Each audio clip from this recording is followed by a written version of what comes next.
आज जो हम टॉपिक के बारे में डिस्कस कर रहे हैं इंटरप्ट सिग्नल के बारे में बात करेंगे। इंटरप्ट सिग्नल क्या होते हैं उनके बारे में सबसे पहले एक प्रोग्राम के थ्रू देखते हैं। एक प्रोग्राम हम डिटेल से नहीं लिखेंगे, एक नॉर्मल सा आपको इंट्रोडक्शन देंगे, उसके थ्रू हम समझने की कोशिश करेंगे कि इंटरप्ट क्या होते हैं और इंटरप्ट सिग्नल को हमें परफॉर्म करने की जरूरत क्यों पड़ती है। देखिएगा ज़रा प्लीज़, जैसे मान लीजिए एक माइक्रो प्रोसेसर है हमारे पास, वो इंटरनली कोई मैन प्रोग्राम परफॉर्म कर रहा है। मैन प्रोग्राम इस तरह से है, सबसे पहले हम स्टैक पॉइंटर को डिफाइन करते हैं LXI SP 3000H, stack pointer को डिफाइन कर लिया, ठीक है। उसके बाद कुछ भी आप जैसे कोई भी प्रोग्राम ले लो, 10H MVI MVI-B 11H ADD-B, इस तरह से हमारे पास प्रोग्राम चल रहा है। लेकिन क्या हुआ, जब हम ADD-B इंस्ट्रक्शन परफॉर्म कर रहे थे तब बीच में एक इंटरप्ट सिग्नल आ गया। अब ये इंटरप्ट सिग्नल कहाँ से आया? माइक्रो प्रोसेसर से हमारे पास इनपुट आउटपुट डिवाइसेस या पेरिफेरल डिवाइसेस कनेक्टेड रहती है। तो ये पेरिफेरल डिवाइसेस क्या करती है, माइक्रो प्रोसेसर को इंटरप्ट सिग्नल भेजती है। इंटरप्ट सिग्नल क्यों भेजती है? क्योंकि ऐसा हो सकता है कि हमारे पास माइक्रो प्रोसेसर जो प्रोग्राम परफॉर्म कर रहा है उससे भी ज़रूरी कोई एक ऐसा प्रोग्राम हो जिसको इंटरमीडिएट लेवल पे हमें परफॉर्म करना ज़रूरी है। माइक्रो प्रोसेसर से जो पेरिफेरल डिवाइसेस कनेक्टेड है, उन पेरिफेरल डिवाइसेस के लिए इम्पॉर्टेंट है कि उस प्रोग्राम को सबसे जल्दी परफॉर्म किया जाए। तो माइक्रो प्रोसेसर को पेरिफेरल डिवाइसेस क्या बोलेगी कि हम आपसे रिक्वेस्ट करते हैं कि आप अपने बस का access, data bus, address bus, control bus का एक्सेस हमें दे दो और हमें हमारा जो सब प्रोग्राम है उसको परफॉर्म करने दो, ठीक है। तो मेन प्रोग्राम में हमारे पास जब हम ADD-B इंस्ट्रक्शन एग्जीक्यूट कर रहे थे तब हमारे पास इंटरप्ट ऑकर हुआ। तो माइक्रो प्रोसेसर क्या बोलेगा, हम अभी जस्ट इंट्रोडक्शन दे रहे हैं, डिटेल से हम डिस्कस करेंगे। तो माइक्रो प्रोसेसर क्या बोलेगा? माइक्रो प्रोसेसर ये बोलेगा कि भाई साहब रुक जाओ, हाँ ठीक है आप आए हो तो अच्छी बात है इंटरप्ट करने, लेकिन हम जो है करंटली एग्जीक्यूटिंग इंस्ट्रक्शन को परफॉर्म करेंगे और करंटली एग्जीक्यूटिंग इंस्ट्रक्शन को परफॉर्म करने के बाद माइक्रो प्रोसेसर क्या करेगा? माइक्रो प्रोसेसर जो नेक्स्ट इंस्ट्रक्शन है उसको एग्जीक्यूट नहीं करेगा। मतलब मेन प्रोग्राम को पूरा तो नहीं परफॉर्म करेगा, लेकिन हाँ करंटली एग्जीक्यूटिंग इंस्ट्रक्शन को परफॉर्म करेगा। और उसके बाद क्या होगा, जो भी नेक्स्ट एड्रेस है, कैसे समझिएगा ज़रा। मान लीजिए ये 2000H से स्टार्ट हुआ प्रोग्राम, 3 बाइट का है तो ये 2003H, ये 2 बाइट का है तो 2005H, ये 2 बाइट का है तो ये 2007H, ये 1 बाइट का है तो 2008H। अब हमें क्या करना है, ADD-B इंस्ट्रक्शन को पे हम एग्जीक्यूट करके हम कहाँ चले गए, सब प्रोग्राम को परफॉर्म करने चले गए। सब प्रोग्राम को परफॉर्म करने चले गए। मान लो सब प्रोग्राम इस लोकेशन पे है 0024H, इस लोकेशन पे, ठीक है। इस लोकेशन पे आपके पास कोई सब प्रोग्राम रखा हुआ है, उसको हमें परफॉर्म करना है। तो हम क्या करेंगे कि इस इंस्ट्रक्शन को एग्जीक्यूट करने के बाद मेन प्रोग्राम को कंप्लीट करने से पहले सीधा सब प्रोग्राम पे जाएंगे और सब प्रोग्राम को कंप्लीटली एग्जीक्यूट करेंगे। लेकिन वही बात हो गई हमारे पास, जैसा हम कॉल इंस्ट्रक्शन में डिस्कस करते हैं। कॉल इंस्ट्रक्शन क्या करता है? कॉल इंस्ट्रक्शन दूसरे एड्रेस पे तो जाता है। माइक्रो प्रोसेसर के इंटरनली अगर कोई सब प्रोग्राम परफॉर्म करना हो तो कॉल इंस्ट्रक्शन क्या करता है, दूसरी जगह पे सब प्रोग्राम परफॉर्म करने जाता था, लेकिन अपने जो नेक्स्ट इंस्ट्रक्शन है मेन प्रोग्राम का, उसके एड्रेस को स्टैक मेमोरी में स्टोर करके जाता था, ताकि भविष्य में जब वो मेन सब प्रोग्राम को परफॉर्म करके आए, वापस लौटेगा मेन प्रोग्राम में, तब उसको नेक्स्ट इंस्ट्रक्शन का एड्रेस चाहिए होगा। तब उसको कैसे पता चलेगा कि हाँ इस एड्रेस पे वापस लौटना है? तो मशीन है ना, इंसान तो चलो ठीक है समझ जाता है, मशीन को समझाना पड़ेगा ना। तो हम क्या करेंगे, जो नेक्स्ट एड्रेस है हमारे पास 2008H, जब हमारे पास इंटरप्ट आ गया, इंटरप्ट के दौरान हमने क्या किया, मैन जो करंट एग्जीक्यूटिंग इंस्ट्रक्शन था उसको परफॉर्म कर लिया। फिर नेक्स्ट इंस्ट्रक्शन का एड्रेस जो है हम कॉल इंस्ट्रक्शन के थ्रू क्या कर देंगे, स्टैक मेमोरी में स्टोर कर देंगे। और स्टैक मेमोरी में स्टोर करने के बाद सीधा कहाँ जंप कर जाएंगे, सब प्रोग्राम पे। सब प्रोग्राम को कंप्लीट करेंगे, एग्जीक्यूट करेंगे और वापस रिटर्न एड्रेस के थ्रू हम क्या करेंगे, नेक्स्ट एड्रेस पे लौट आएंगे। तो इस तरह से हमारे पास इंटरप्ट का प्रोसेस रहता है। तो आप लिख दीजिएगा फटाफट कि इंटरप्ट, आपको इंट्रोडक्शन में समझ में आ गया कि इंटरप्ट रियलिटी में क्या है। इंटरप्ट कुछ नहीं है, इंटरप्ट सिग्नल या इंटरप्ट प्रोसेस ऐसे प्रोसेस या सिग्नल होते हैं जिसमें पेरिफेरल डिवाइसेस माइक्रो प्रोसेसर को बोलती है कि आप अपना मेन प्रोग्राम छोड़िए और हमारे लिए ये सबसे ज़रूरी प्रोग्राम है, सबसे पहले इसको परफॉर्म करिए। तो लिखिएगा फटाफट इसमें लिखिए, वीडियो पॉज करके यहाँ तक लिख दीजिएगा पहले। फिर इसमें लिखिएगा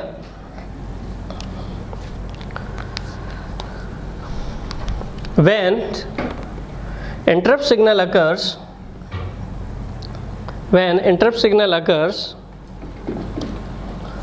then microprocessor will execute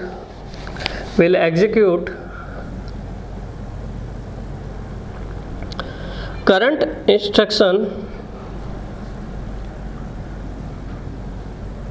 of main program completely,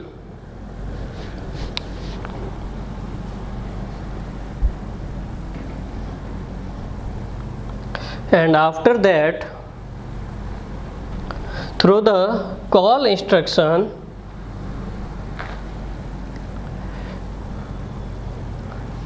it will store the address of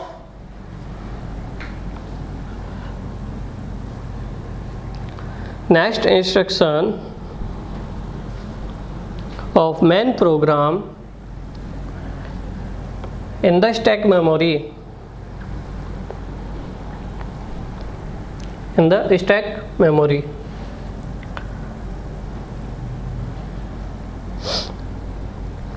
and so after that program control is transferred to the subprogram, and after completing the subprogram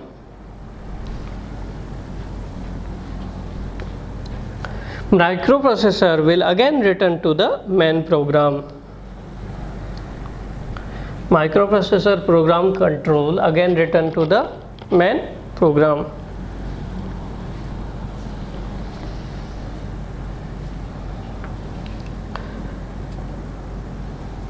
ठीक है, तो आप ये डायग्राम बना सकते हो, इसको आराम से एग्जाम्पल के थ्रू भी समझा सकते हो।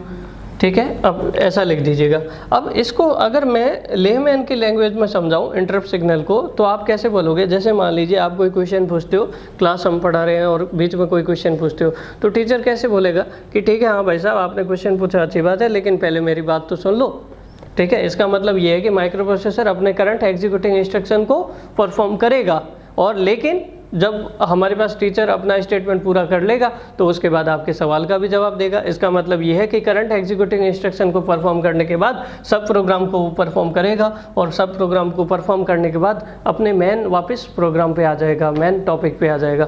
तो इस तरह से हम इंटरप्ट सिग्नल को हम प्रोसेस करते हैं। ठीक है, ये इंट्रोडक्शन है हमारे पास।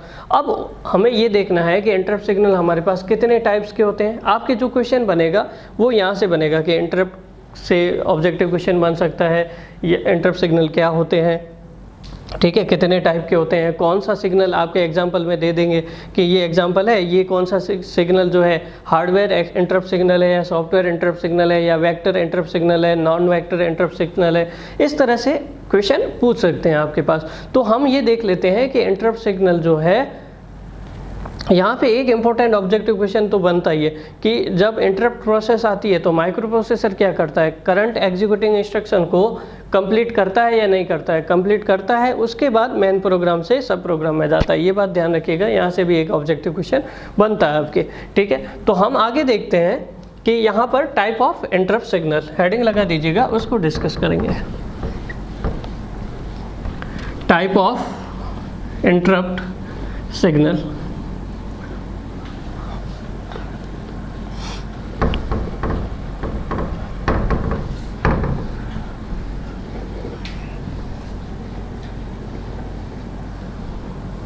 कौन कौन से टाइप के होते हैं? 3 टाइप के रहेंगे आपके पास, very important.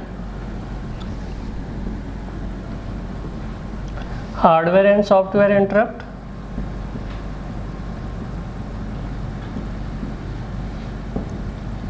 Second is vector and non vector interrupt,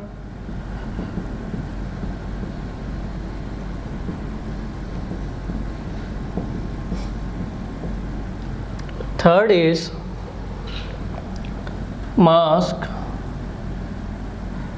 and non-masked interrupt।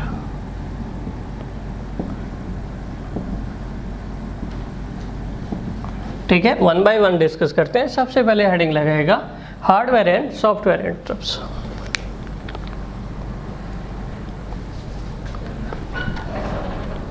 Hardware and software interrupts.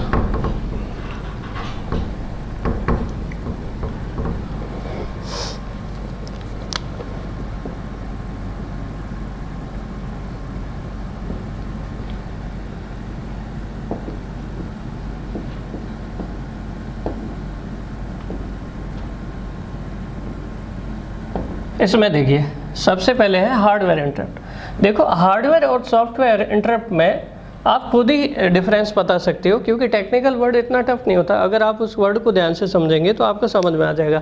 Hardware का मतलब ये होगा कि माइक्रो प्रोसेसर की जो पिन होगी उसके ऊपर ये सिग्नल फिजिकली अवेलेबल रहेंगे। अगर फिजिकली नहीं अवेलेबल है तो सॉफ्टवेयर इंटरप्ट है, सीधी सी बात है। इसका मतलब ये है कि इंटरनली माइक्रो प्रोसेसर के अंदर जो हमारे पास इंटरप्ट सिग्नल अवेलेबल रहेंगे इंटरनल ऑपरेशन के लिए, उनको हम सॉफ्टवेयर इंटरप्ट बोलते हैं। और एक्सटर्नली पिन पे जो अवेलेबल रहेंगे उनको हम क्या बोलते हैं, हार्डवेयर इंटरप्ट। देखिए जरा प्लीज, जैसे मान लीजिए ये माइक्रो प्रोसेसर की पिन है, 40 पिन हमारे पास होती है। इसके माइक्रो प्रोसेसर में ऐसे 40 पिन बनी हुई है, उसमें से 5 पिन जो है एक्सटर्नली अवेलेबल रहती है। कौन कौन सी? हमारे पास RST 4.5, RST 7.5, RST 6.5, RST 5.5 and INTR। ये 5 ऐसे इंटरप्ट सिग्नल होते हैं जो एक्सटर्नली अवेलेबल रहते हैं पिन पे। तो इन इंटरप्ट सिग्नल को हम क्या बोलते हैं, हार्डवेयर सिग्नल। लेकिन माइक्रो प्रोसेसर के इंटरनली जो अवेलेबल रहते हैं उनको बोलते हैं RST-N signal, where N is 0 to 7। N कितना जाता है, 0 to 7, मतलब RST 0, RST 1, 2, 3, 4, 5, 6, 7। इस तरह से इंटरनली जो अवेलेबल रहते हैं उनको हम क्या बोलेंगे, सॉफ्टवेयर इंटरप्ट्स। और जो एक्सटर्नली पिन पे अवेलेबल रहते हैं उनको बोलेंगे हार्डवेयर इंटरप्ट। तो हमें ये देखना पड़ेगा कि ऐसा क्या जरूरत पड़ गया कि हमें अलग अलग इंटरप्ट की जरूरत पड़ गई। इंटरनली अलग है software interrupt, hardware interrupt externally अलग है। तो ये सोचना पड़ेगा। देखो भाई साहब, हार्डवेयर जो इंटरप्ट है वो एक्सटर्नली है। एक्सटर्नली है इसका मतलब ये है कि माइक्रो प्रोसेसर को बाहर किससे कनेक्ट करते हो, इनपुट आउटपुट डिवाइसेस है ना। तो जब आपको पेरिफेरल डिवाइसेस या इनपुट आउटपुट डिवाइसेस के साथ ऑपरेशन करना है, मान लीजिए कि पेरिफेरल माइक्रो प्रोसेसर से कोई पेरिफेरल डिवाइस या इनपुट आउटपुट डिवाइस कनेक्टेड है, तो input output devices micro processor को कैसे रिक्वेस्ट करेगी, इंटरप्ट सिग्नल के थ्रू रिक्वेस्ट करेगी कि मेरा ये प्रोग्राम परफॉर्म कर दो। तो इंटरप्ट सिग्नल उसके लिए 4-5 अवेलेबल है, इनके थ्रू ये माइक्रो प्रोसेसर को रिक्वेस्ट करेगा। इंटरनली भी इंटरप्ट्स अवेलेबल होते हैं। तो इन दोनों में डिफरेंस क्या है, पहले वो देखते हैं हार्डवेयर और सॉफ्टवेयर में। तो हमें ये समझ में आ गया कि हार्डवेयर इंटरप्ट्स वह इंटरप्ट्स होते हैं जो एक्सटर्नली पिन पर अवेलेबल होते हैं, और सॉफ्टवेयर इंटरप्ट्स वह इंटरप्ट्स होते हैं जो हमारे पास इंटरनली अवेलेबल होते हैं। पहला डिफरेंस ये हो गया। दूसरा डिफरेंस क्या होगा, दूसरा डिफरेंस ये होगा कि हमारे पास हार्डवेयर इंटरप्ट सिग्नल जो है एक्सटर्नली अवेलेबल है, तो यहाँ पर हमारे पास जो हमारा प्रोग्राम काउंटर है उसका कोई लेना देना नहीं है, क्योंकि प्रोग्राम काउंटर इंटरनल प्रोसेस को समझाता है। और प्रोग्राम काउंटर यहाँ पे ना तो इंक्रीज होगा और मतलब इसके एड्रेस को नहीं देखा, तो प्रोग्राम कंट्रोल का कोई रोल नहीं रहेगा। हाँ, इंटरनल अगर इंटरप्ट है तो उनके लिए प्रोग्राम काउंटर क्या करेगा, हमारे पास इंक्रीज हो जाएगा 1 बाइट से। ठीक है, program counter will increase by 1 byte. ठीक है, ये हो जाएगा। दो हमारे पास मेजर डिफरेंस हो गए। तीसरा क्या होगा कि जब हमारे पास एक्सटर्नल सिग्नल आएंगे, एक्सटर्नल इंटरप्ट सिग्नल आएंगे यहाँ से पिन के थ्रू, यहाँ पर हमारे पास माइक्रो प्रोसेसर में, तो माइक्रो प्रोसेसर उनकी क्या करेगा, पहचान करेगा। तो पहचान करने के लिए एक्नॉलेज सिग्नल जनरेट करेगा। क्या जनरेट करेगा, एक्नॉलेज सिग्नल जनरेट करेगा, एक्नॉलेज साइकिल जनरेट करेगा या एक्नॉलेज सिग्नल जनरेट करेगा, क्योंकि बाहर से जो आएगा उसकी पहचान करना जरूरी है और उसके अकॉर्डिंग उसका ऑपरेशन करवाना जरूरी है। तो micro processor acknowledge cycle generate करेगा। लेकिन इंटरनली जो हमारे पास अवेलेबल इंटरप्ट सिग्नल है उनको पहचानने की जरूरत नहीं है, मतलब उनके लिए कोई एक्नॉलेज सिग्नल नहीं जनरेट होगा। पहले सुन लीजिएगा, उसको हम लिखवा देंगे, बात अलग है। ठीक है, उसके बाद हमें ये देखना है कि हार्डवेयर इंटरप्ट सिग्नल का यूज़ कहाँ करना है, सॉफ्टवेयर इंटरप्ट सिग्नल का यूज़ कहाँ करना है। हार्डवेयर इंटरप्ट सिग्नल का हम वहाँ यूज़ करते हैं जैसे आपको इंटरफेसिंग करनी हो इनपुट आउटपुट डिवाइसेस और माइक्रो प्रोसेसर को, मतलब माइक्रो प्रोसेसर को किससे कनेक्ट करना हो, इनपुट आउटपुट डिवाइस या पेरिफेरल डिवाइस से कनेक्ट करना हो तो ही हम हार्डवेयर इंटरप्ट सिग्नल को यूज़ करते हैं। सॉफ्टवेयर इंटरप्ट सिग्नल का इंटरनली क्यों यूज़ किया जाता है कि भाई साहब आपने प्रोग्राम लिखा ना, मेन प्रोग्राम, तो उसमें हो सकता है कि कुछ बग अवेलेबल हो, तो डीबगिंग करनी हो। बग का मतलब ये होता है कि कोई एरर आ जाए, किसी प्रोग्राम में हमारे पास कोई एरर आ जाए, तो उस एरर को रिमूव करने के लिए, डिबगिंग करने के लिए हम क्या करते हैं, RSTN interrupt signal, internal interrupt signal को, सॉफ्टवेयर इंटरप्ट सिग्नल को यूज़ करते हैं। तो ये जो 4 डिफरेंस है, यहाँ से 4 ऑब्जेक्टिव क्वेश्चन बन सकते हैं आपके पास। ठीक है, लिखिएगा 1 बाय 1। आप टेबल भी बना सकते हो इस तरह से। हार्डवेयर लिख दीजिएगा, एक सॉफ्टवेयर। फर्स्ट पॉइंट लिखिए, इसमें फर्स्ट पॉइंट लिखिएगा, hardware interrupt signal are externally available on the microprocessor pin. Hardware interrupt signal are externally available on microprocessor pin. ठीक है, उसके नीचे आप ये डायग्राम बना सकते हो। कौन कौन से एग्जाम्पल होते हैं इसके, हार्डवेयर वाले के 5 एग्जाम्पल, RST 4.5, 7.5, 6.5, 5.5 एंड INTR। तो आप एग्जाम्पल लिख दीजिए पहले पॉइंट में साथ में। ठीक है, हो गया। फर्स्ट पॉइंट वीडियो पॉज करके पूरा लिख दीजिएगा इस तरह से डायग्राम बनाने की। ठीक है, उसके बाद इसमें सॉफ्टवेयर में फर्स्ट पॉइंट लिखिए, these interrupt signal are internally available for the microprocessor. Example क्या लिखोगे, RSTN।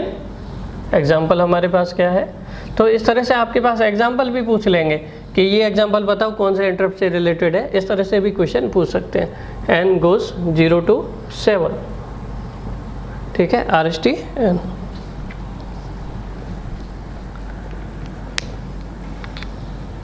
पहला पॉइंट हो गया। दूसरा पॉइंट लिखिएगा हार्डवेयर के बारे में।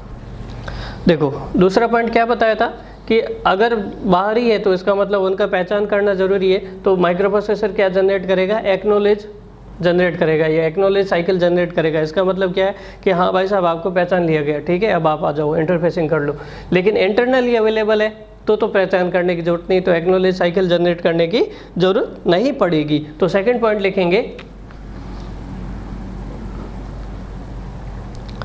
For hardware interrupt signal microprocessor generate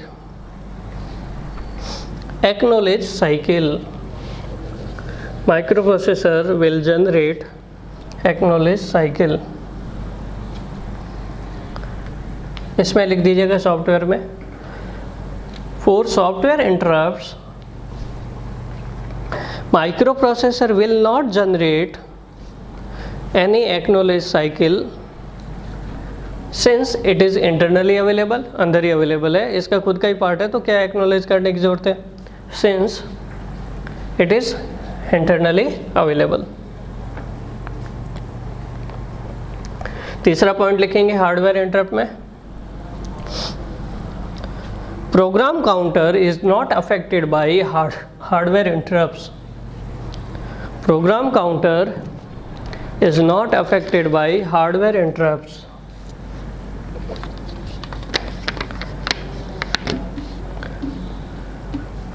software इसमें लिख दीजिएगा, program counter is increased by 1 for software interrupts.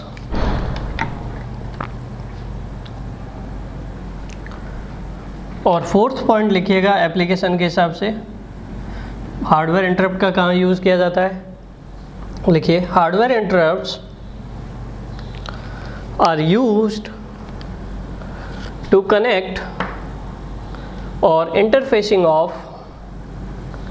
peripheral devices with microprocessor.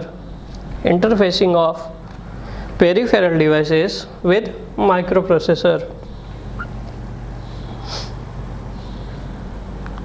Software में लिख दीजिएगा, software interrupts are used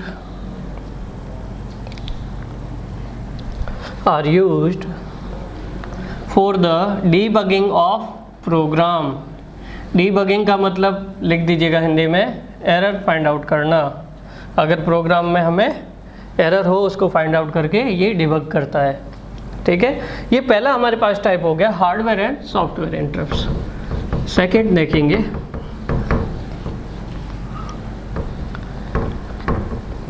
heading लगाएगा vector and non vector interrupt. ये और भी ज़्यादा इंटरेस्टिंग है, vector and non vectored interrupts. देखो वेक्टर का मतलब होता है जिसकी मेमोरी लोकेशन क्या हो, फिक्स हो, fix memory location. Memory location का मतलब एड्रेस लोकेशन।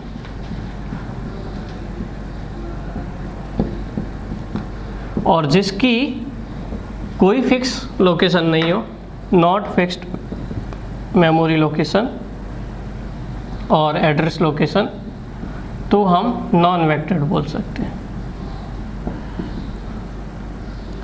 ठीक है, अब देखो ज़रा प्लीज़, मेमोरी लोकेशन फिक्स होने का क्या मतलब है।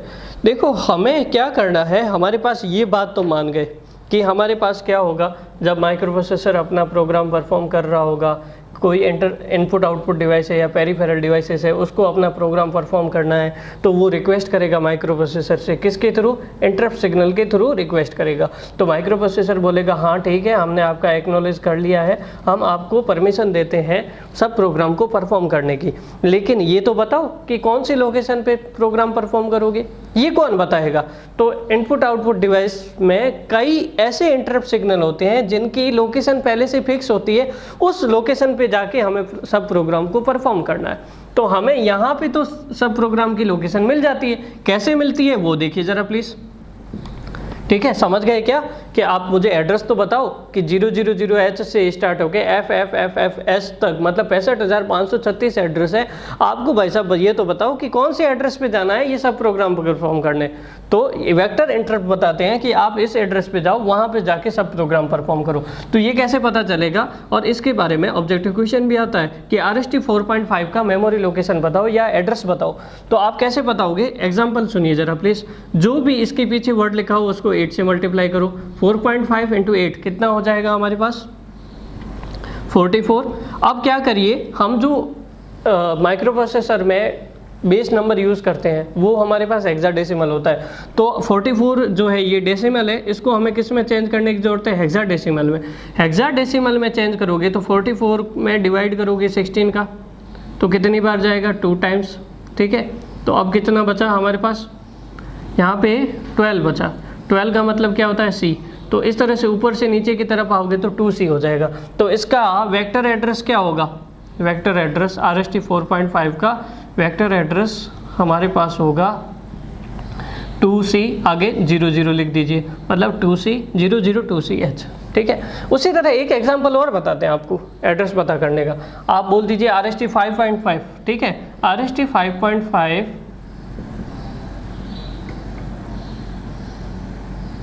यहाँ पे कितना होगा, 4.5 इंटू 8, ये तो हो गया आपके पास 36 में इसका डिवाइड करिए।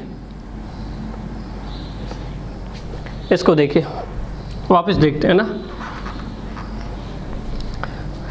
तो 4.5 को 8 से मल्टीप्लाई करोगे कितना आ जाएगा, 36, और 36 में डिवाइड करिएगा 16 का, तो कितना हो जाएगा, ये हो जाएगा हमारे पास 2 टाइम्स, और कितना बच जाएगा, 4।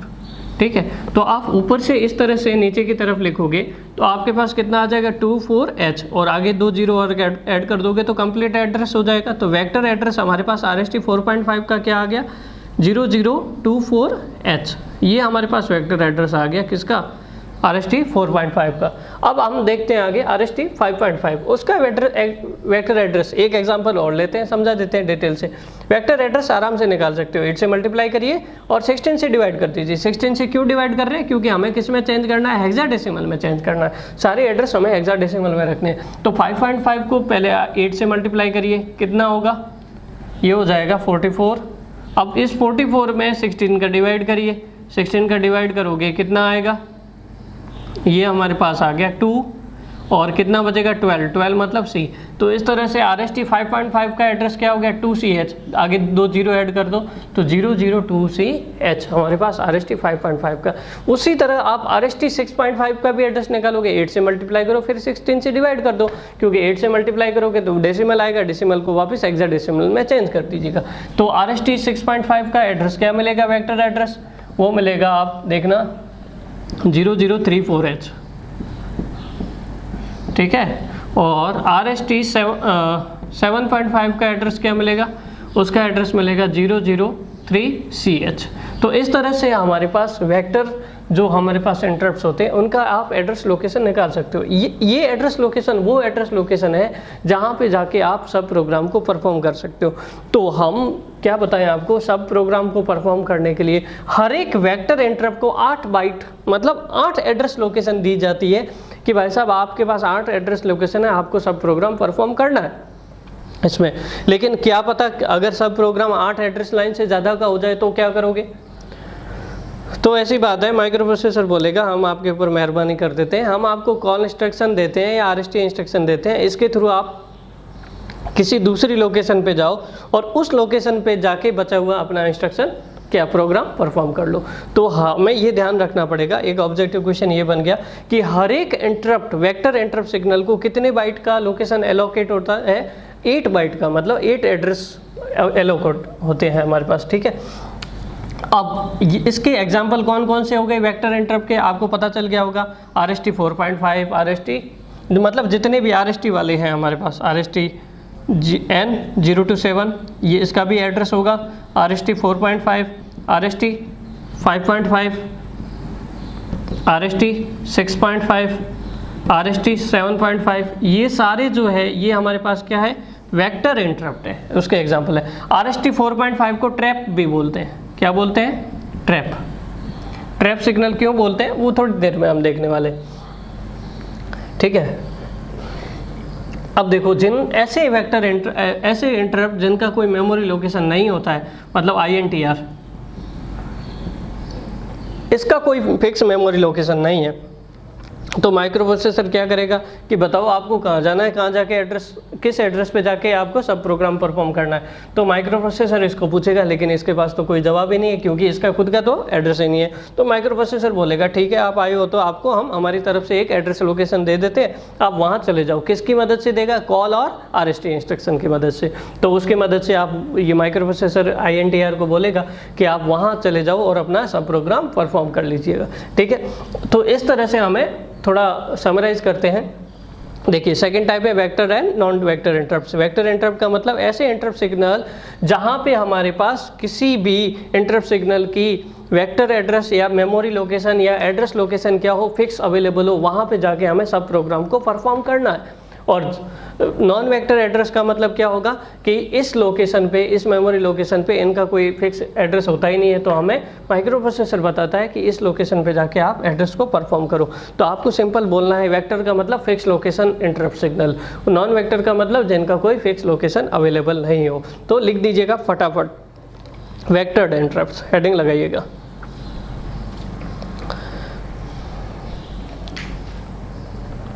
These interrupt signal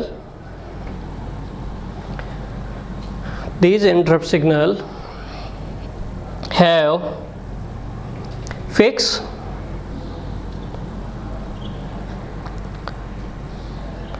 memory location or address at which sub program is performed.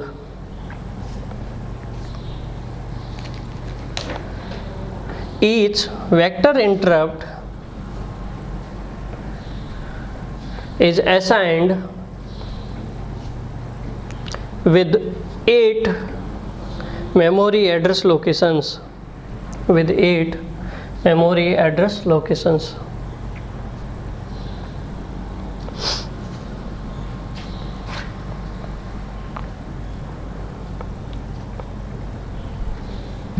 Second लिखिएगा, हाँ एग्जाम्पल लिख दीजिए इनके एग्जाम्पल आप सारे ये लिख दीजिएगा, ये सारे RST 4.5 इसका एड्रेस कैसे निकाला आप देख लीजिएगा।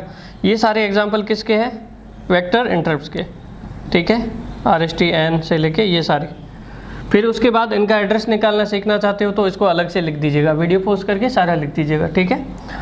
उसके बाद हेडिंग लगाएगा नॉन वेक्टर्ड इंटरप्ट्स, उसमें लिखिएगा the interrupt signal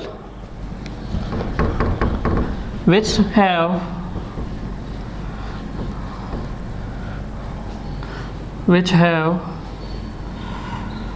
not any fixed memory location or address location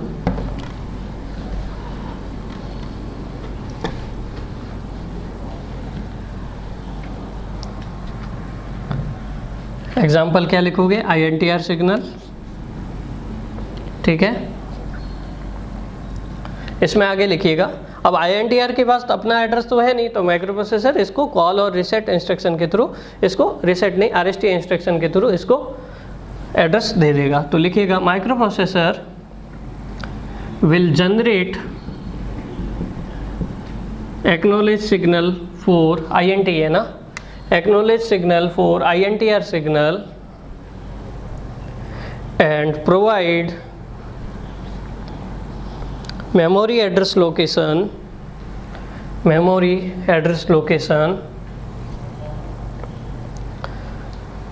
with the help of call and RST instruction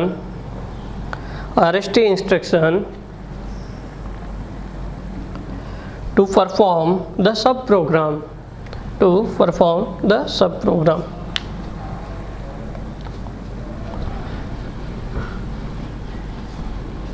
तीसरा टाइप क्या था, mask and non mask interrupt. इसके ऊपर भी ऑब्जेक्टिव क्वेश्चन बनेगा, mask and non mask interrupts क्या होते हैं देखो जरा please.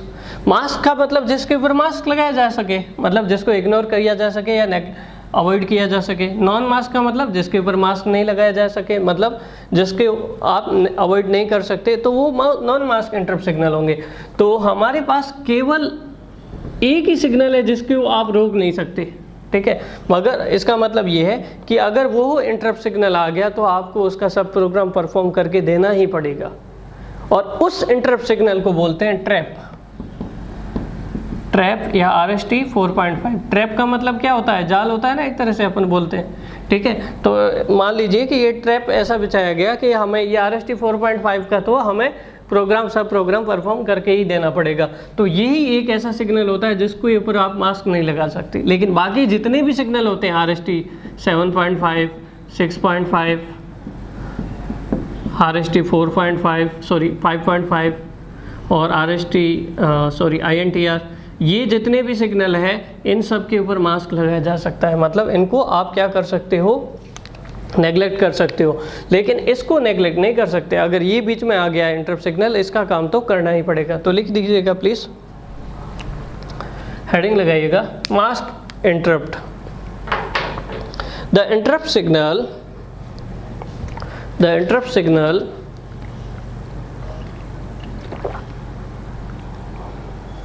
which can be ignored or masked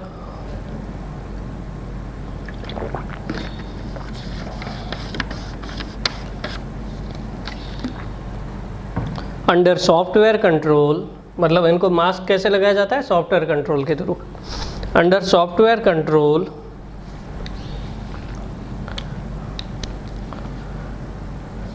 कौन सा इंस्ट्रक्शन होता है मास्क लगाने के लिए, डिसेबल इंटरप्ट। इसको हम डिटेल से डिस्कस करेंगे आगे, मशीन कंट्रोल इंस्ट्रक्शन आएंगे उनमें, ठीक है। तो क्या नाम है इसका, disable interrupts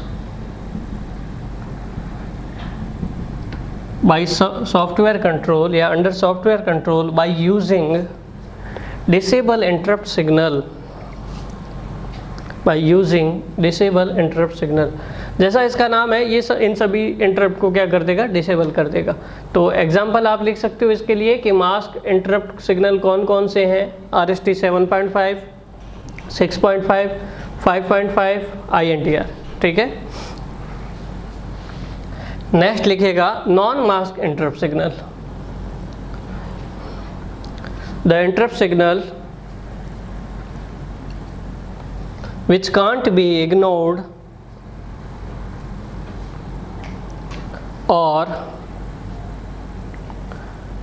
must under software control are called non-masked interrupts तो यहाँ पे दमखम वाला एक ही है हमारे पास ट्रैप सिग्नल, ठीक है, जिसको हम क्या बोलते हैं RST 4.5 भी बोलते हैं, ठीक है। तो इसको मास्क नहीं किया जा सकता, ठीक है। तो ये 3 टाइप के हमारे पास इंटरप्ट सिग्नल हो गए। अब क्वेश्चन ये है कि इतने सारे इंटरप्ट सिग्नल है, इतने सारे इंटरप्ट सिग्नल में हमारे पास सभी 2-3 एक साथ आ गए, तो फिर किसका कहना मानोगे कि इस एड्रेस पे जाके सब प्रोग्राम को परफॉर्म करें, या इसके एड्रेस पे जाके सब प्रोग्राम को परफॉर्म करें, या इसके एड्रेस पे जाके सब प्रोग्राम को परफॉर्म करें, ये क्वेश्चन है। तो फिर माइक्रो प्रोसेसर के लिए बड़ी उलझन हो जाती है कि यार हाँ ठीक है, सब प्रोग्राम परफॉर्म करना ही है मेन प्रोग्राम के रेस्पॉन्स में, तो इसका मतलब ये है कि कौन से एड्रेस पे जाके हम सब प्रोग्राम को परफॉर्म करें या किसका कहना माने। तो इसके लिए हमारे पास क्या होता है, प्रायोरिटी ऑर्डर होता है कि पहले इसका कहना मानना है, तो उसके अकॉर्डिंग ही हमारे पास क्या होता है, सब प्रोग्राम परफॉर्म होता है। तो एक टेबल बना दीजिएगा, उसमें हम प्रायोरिटी ऑर्डर मेंशन कर देते हैं कि पहले अगर 2-3 सिग्नल इंटरप्ट सिग्नल एक साथ आ जाते हैं तो उसमें से प्रायोरिटी ऑर्डर किसका सबसे पहले रखना है। सबसे पहले होता है RST 4.5 का, मतलब ट्रैप सिग्नल का, इसका कहना तो कोई टाल ही नहीं सकता, इसका मतलब इसका काम तो सबसे पहले करना पड़ेगा। उसके बाद RST 5.5 नहीं होगा, सेकंड नंबर पे होता है RST 7.5, इसकी प्रायोरिटी सेकंड नंबर पे होती है। थर्ड नंबर पे प्रायोरिटी किसकी होती है, 6.5 की। फोर्थ नंबर पे RST 5.5 की, और फिफ्थ नंबर पे INTR सिग्नल की। सबसे लोवेस्ट प्रायोरिटी जो होती है वो किसकी होती है, INTR सिग्नल की लोवेस्ट प्रायोरिटी। और हाईएस्ट प्रायोरिटी किसकी होती है,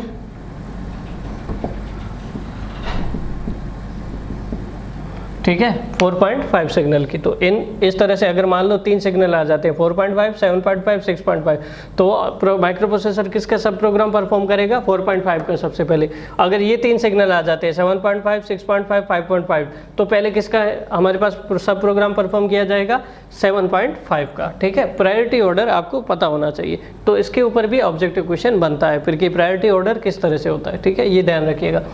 अब दूसरा है मेमोरी लोकेशन। इन सब की मेमोरी लोकेशन तो आपको याद होगी, वेक्टर एड्रेस क्या था, हमने निकाला था ना, इसका था 0024H, इसका है 002CH, इसका है इसका है 3CH, 002CH,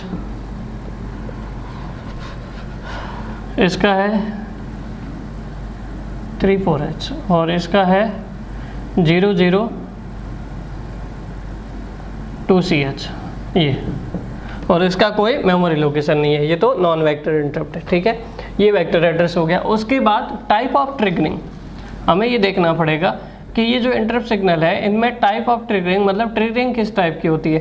तो ट्रैप सिग्नल ऐसा ट्रिगरिंग सिग्नल होता है जिसमें लेवल एंड एज दोनों टाइप की ट्रिगरिंग होती है। क्लॉक तो देना ही पड़ेगा ऑपरेशन के लिए, यहाँ पे होती है केवल हमारे पास एज ट्रिगरिंग, और बाकी सब में लेवल ट्रिगरिंग। तो लेवल ट्रिगरिंग को कैसे शो करते हैं, लेवल ट्रिगरिंग को ऐसे शो करते हैं, लेवल हाई लेवल शो कर दो सिंपली, ये लेवल ट्रिगरिंग। और एज ट्रिगरिंग को कैसे शो करते हैं, या तो पॉजिटिव एज पे ऑन करो या फिर negative edge, generally positive edge prefer करते हैं, ठीक है। लेवल एंड एज दोनों है, मतलब एज रहेगा, एज पे ऑन हो जाएगा, और हाई रहेगा कब तक, जब तक कि लेवल अवेलेबल है। तो इस तरह से हम बता सकते हैं कि हमारे पास अगर 2-3 इंटरप्ट सिग्नल एक साथ आ जाए तो किसका कहना पहले मानना है, इनका प्रायोरिटी ऑर्डर, इनका एड्रेस लोकेशन और इनकी क्लॉक ट्रिगरिंग का टाइप किस तरह से होता है। यहाँ से इंपॉर्टेंट ऑब्जेक्टिव क्वेश्चन बनेंगे।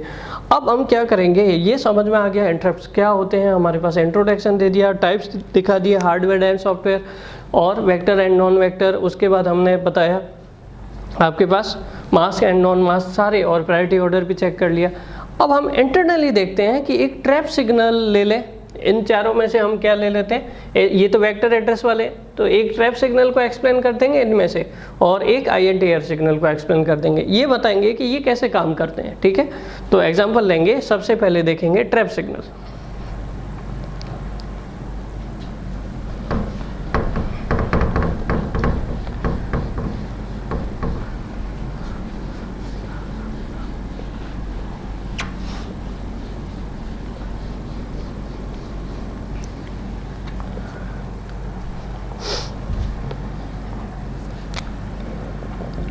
ट्रैप सिग्नल, थोड़ा इसको डिटेल से डिस्कस करते हैं।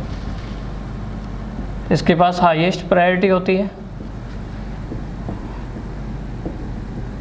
अगर ये सिग्नल आ गया तो आपको परफॉर्म करना ही पड़ेगा, तो इसका कहना तो मानना पड़ेगा। तो इसलिए इसका एप्लीकेशन कहाँ किया जाता है, स्मोक डिटेक्टर में, सर्किट में इसका यूज़ किया जाता है कि कहीं पर भी किसी बिल्डिंग में अगर स्मोक डिटेक्टर सर्किट लगाना हो तो उसके लिए हम किस इंस्ट्रक्शन का यूज़ करोगे, किस सिग्नल का यूज़ करोगे, ट्रैप सिग्नल का यूज़ करोगे। तो इजीली, क्योंकि इसका प्रायोरिटी ऑर्डर सबसे हाईएस्ट होता है और स्मोक कहीं दिख जाता है तो वहाँ पे इजीली इस इंटरप्ट सिग्नल के थ्रू आप स्मोक को आइडेंटिफाई कर सकते हो। तो इसको हम डिटेल से डिस्कस करते हैं। इसमें क्या होता है, एक डी फ्लिप फ्लॉप होता है, Q bar. D flip flop में आप जानते होंगे, जस्ट हाई सिग्नल दे दो, एक्टिव हो जाएगा, ठीक है। ये क्लियर करने का तरीका है, क्लियर करने के दो तरीके हैं, रीसेट इन के थ्रू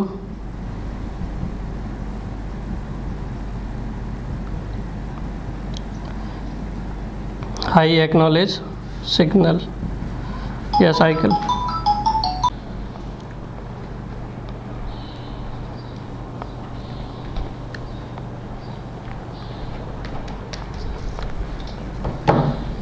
देखिए जरा, इसमें क्या होता है, D1 लेवल है और क्लॉक आप कौन सी अप्लाई करोगे, क्लॉक अप्लाई करोगे लेवल एंड एज ट्रिगरिंग। ये क्लॉक पल्स हम अप्लाई कर देते हैं। अब जब भी क्लॉक अप्लाई करोगे, डी फ्लिप फ्लॉप का एक प्रॉपर्टी होता है कि 1 इनपुट दोगे तो 1 ही आउटपुट आएगा। अब एंड गेट का आउटपुट 1 कब रहेगा, आउटपुट 1 तब रहता है जब दोनों इनपुट 1 हो, मतलब जब तक लेवल हाई रहेगा, जब तक लेवल हाई रहेगा तब तक एंड गेट का आउटपुट क्या रहेगा, 1 रहेगा, ठीक है। तो जैसे ही एंड गेट का आउटपुट आ जाएगा, माइक्रो प्रोसेसर को पता चल जाएगा कि ये हमारे पास ट्रैप सिग्नल है 0024H पे, इसका सब प्रोग्राम परफॉर्म करना है। कॉल इंस्ट्रक्शन को बोलेगा कि इस हमारे मेन प्रोग्राम का नेक्स्ट इंस्ट्रक्शन का एड्रेस जो है स्टैक में स्टोर कर दो और इस सब प्रोग्राम के एड्रेस पे चले जाओ और वहाँ पे जाके सब प्रोग्राम को परफॉर्म कर दो। तो क्या होता है, यहाँ पर ध्यान से सुनिएगा वापस, जब trap signal level and edge trigger signal होता है, ये हमारे पास दोनों कहाँ अप्लाई किए जाते हैं, यहाँ पर एंड गेट पे अप्लाई किए जाते हैं। और एंड गेट का आउटपुट जब 1 होता है तो माइक्रो प्रोसेसर बोलता है कि ट्रैप सिग्नल आ गया, उसका एक्नॉलेज सिग्नल जनरेट करता है, लो इंटरप्ट एक्नॉलेज सिग्नल जनरेट करता है। उसके बाद 0024H पे अपने मेन प्रोग्राम काउंटर को भेज देता है और सब प्रोग्राम को परफॉर्म किया जाता है। अब देखिए, जब हमारे पास इसको क्लियर करना हो इस फ्लिप फ्लॉप को, तो क्लियर करने के लिए हम 2 सिग्नल यूज़ कर सकते हैं। एक तो रीसेट इन सिग्नल यूज़ कर सकते हैं, दूसरा high acknowledge trap high acknowledge signal भी यूज़ कर सकते हो। तो उसके थ्रू ये फ्लिप फ्लॉप क्या हो जाएगा, क्लियर हो जाएगा। तो इसमें लिखिएगा please, trap signal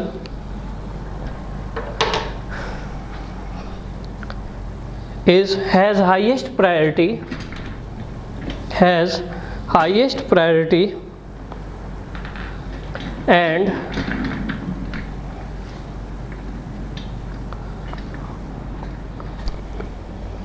so it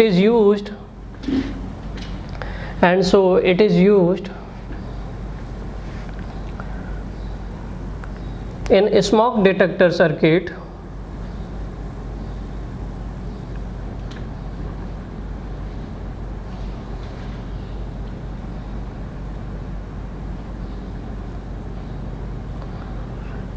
in this signal level and age triggered clock signal is applied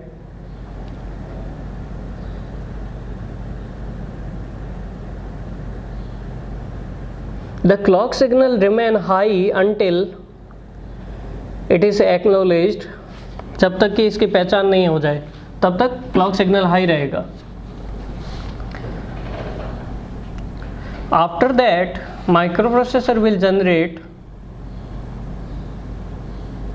low interrupt acknowledge cycle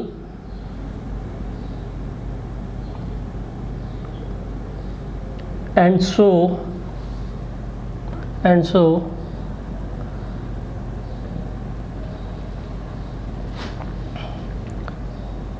microprocessor will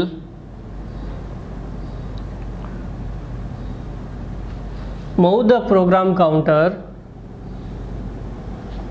from main program to sub program through call or RST instruction,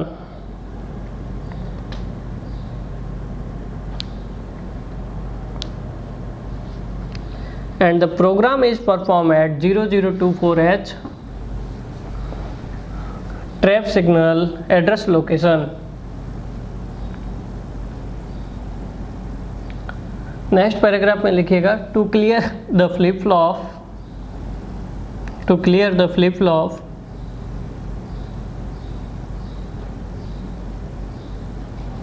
two signal are required, two signal may be used. First लिखोगे reset in, दूसरा trap high acknowledge cycle.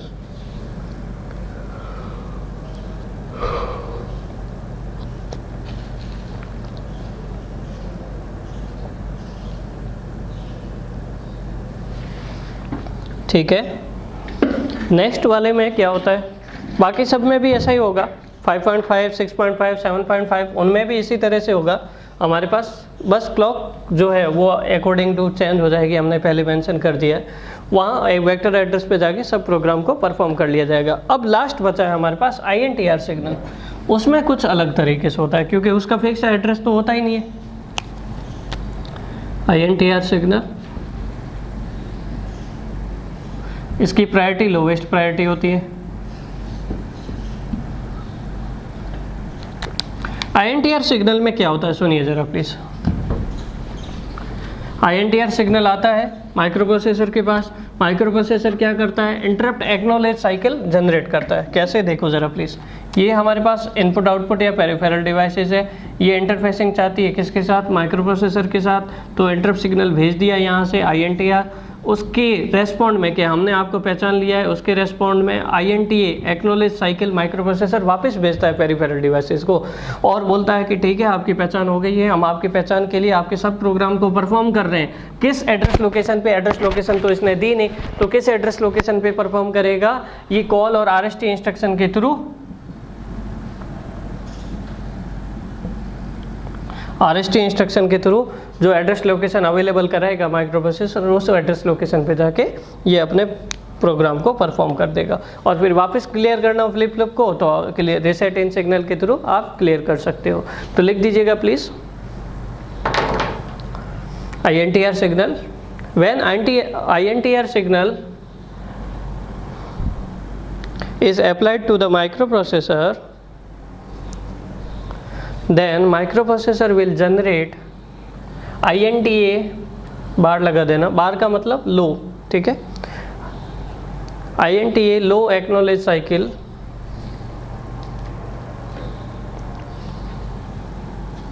and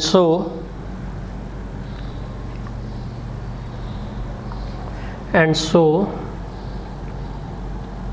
microprocessor will move the program counter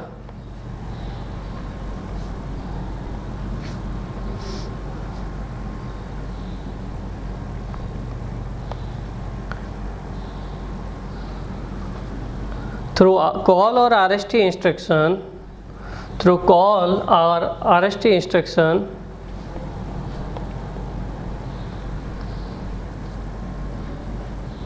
to perform the sub program। ठीक है, ये लिख दीजिएगा बस। तो ये हो गया आपके पास इंटरप्ट सिग्नल। इन इंटरप्ट सिग्नल के थ्रू आपके पास बहुत सारे क्वेश्चंस बन सकते हैं। तो थोड़ा सा वापस समराइज कर लेते हैं, कंक्लूजन क्या है, इंटरप्ट सिग्नल का मतलब क्या है।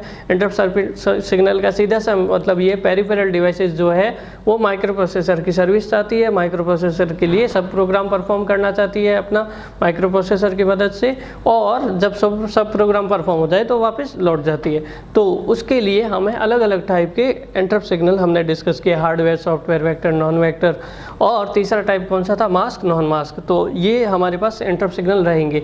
और अगर आपको अर्जेंसी में कोई इंटरप्ट सिग्नल परफॉर्म करना है तो सबसे हाईएस्ट प्रायोरिटी वाला सिग्नल कौन सा होता है, RST 4.5, that means trap signal. तो उसी पे सिग्नल पे आप अपने इंटरप्ट सिग्नल को अप्लाई करिए, आपका काम फटाफट हो जाएगा, ठीक है। और सबसे लोएस्ट प्रायोरिटी जो है वो INTR सिग्नल की है, उसका तो कुछ अता पता ही नहीं है, वेक्टर एड्रेस है नहीं। तो हम क्या कर सकते हैं, माइक्रो प्रोसेसर खुद ही एड्रेस दे देता है, उस पे जाके हमारे पास प्रोग्राम परफॉर्म हो जाता है।